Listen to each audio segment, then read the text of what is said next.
Queen et les divas, j'espère que vous vous portez bien. Nous revoilà pour une nouvelle capsule coaching. Je suis Alison Vincent, donc coach en amour de soi, en confiance en soi, et j'accompagne les audacieuses à réaligner leur féminin par le biais de l'amour de soi et la confiance en soi. Alors aujourd'hui, petite thématique, toujours autour de l'amour, parce qu'on est dans une saison de renouveau. Pour ceux qui sont hors de Guyane, nous sommes dans la saison du printemps, et le printemps, c'est pas juste la saison de floraison, c'est aussi la saison de renouveau au niveau de ses cycles, au niveau de ses schémas de pensée, au niveau de son cycle de vie, de sa situation de vie. C'est vraiment le bon moment pour faire le point et pouvoir établir clairement après 3 mois depuis le début d'année 2025, qu'est-ce qu'on veut établir comme fondation, qu'est-ce qu'on veut changer, qu'est-ce qu'on veut trouver comme alternative, qu'est-ce qu'on veut remédier en termes de problématiques, de blocage et de limitation.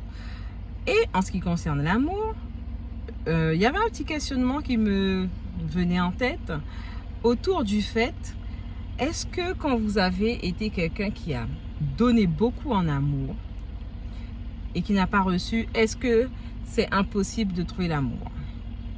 Est-ce que c'est impossible de trouver l'amour quand on sait qu'on a trop donné à quelqu'un et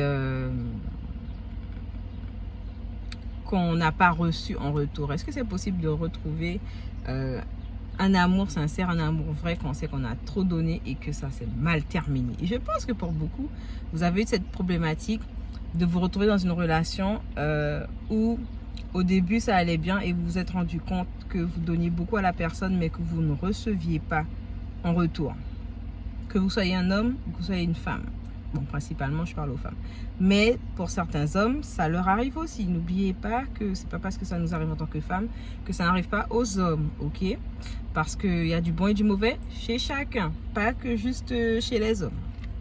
Soyons quand même assez équilibrés, hein. D'accord? L'équilibre c'est important, c'est pas la perfection qui est important, c'est l'équilibre.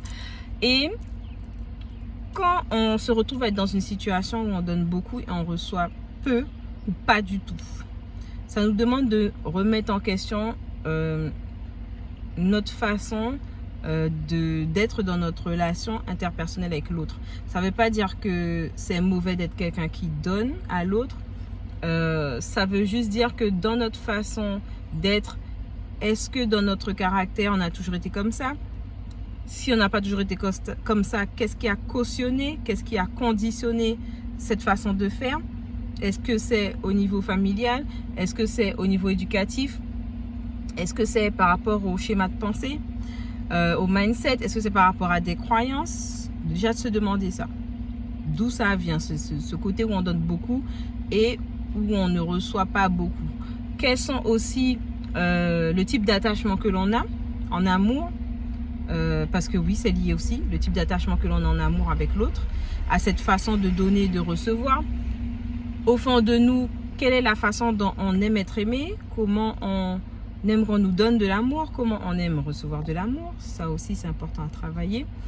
Et aussi, notre caractère dans le don de soi et la réception pour soi. Quelles sont les limites que je dois mettre dans ma façon de donner pour ne pas me retrouver épuisée, pour ne pas me retrouver frustrée, pour ne pas me retrouver à être en colère, pour ne pas faire de reproches intempestives à l'autre parce qu'il ne me donne pas. Tout en sachant qu'en amour, il est question d'équilibre. Tout ne sera pas toujours parfait, c'est pas tout noir et tout blanc. Il y a un équilibre auquel on doit tendre dans notre relation amoureuse, dans notre couple, pour dire que on donne, et quand on donne, on n'est pas dans une optique de je vais recevoir tout de suite, mais quand je donne, je sais que je vais le recevoir sous une forme. Et est-ce que j'ai cette attention-là à la façon dont je reçois de l'amour envers mon partenaire, donc dans son langage d'amour? Est-ce que je suis attentive à ça? Est-ce que je le connais? Est-ce que je suis réceptive? Est-ce que je fais attention?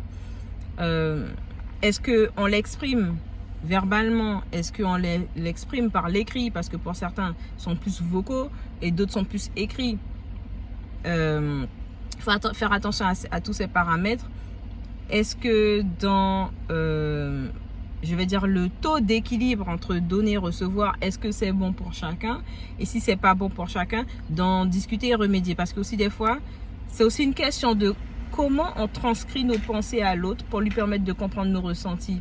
Au lieu de se fermer, au lieu de bouder, au lieu d'attendre que l'autre nous comprenne, est-ce que vraiment cette communication fluide et effective dans l'amour, dans le couple, est-ce que c'est installé, est-ce que ça a été créé ou pas? Et si ça n'a pas été créé, qu'est-ce qui l'empêche? Qu'est-ce qui le conditionne? Qu'est-ce qui le bloque? Est-ce que par rapport aussi à des traumas, des blessures du parent, père ou mère, est-ce que ça aussi ça a été guéri dans la façon de donner, de recevoir? Parce que aussi des fois dans les rapports qu'on a avec nos parents, si ça n'a pas été réglé dans la façon où on donnait, où on recevait de nos parents et comment nous aussi on donnait et on recevait de nos parents, si ça c'est pas au clair aussi, ça peut biaiser la relation homme-femme dans l'amour. Donc c'est important d'observer tous ces paramètres pour voir vraiment dans le couple qui est le giver, celui qui donne, et qui est le receiver. Et celui qui préfère être le giver ou le receiver. Il faut aussi que voilà, entre vous, vous puissiez voir les choses, explorer les choses, ne pas avoir de tabou, libérer la parole au maximum, parce qu'un couple c'est un partenariat, c'est pas juste on est ensemble, on est en couple, c'est vraiment qu'on crée une unité, on crée une symbiose, on est dans un partnership, on est dans une vision où on grandit ensemble, on évolue ensemble, on déconstruit des choses ensemble, on crée de nouvelles choses ensemble, et c'est important d'avoir cette largesse d'esprit, d'ouverture d'esprit, de communication, de transparence, d'amour, de bienveillance avec l'autre, d'entendement et de compréhension aussi. Tout ça, c'est important. Donc voilà, j'espère en tout cas que ma petite capsule vous aura plu. Comme d'habitude, vous n'oubliez pas, likez, vous commentez, vous enregistrez et surtout vous republiez. Et on se voit très bientôt, début d'avril, pour une nouvelle capsule. Ciao, ciao. Belle semaine.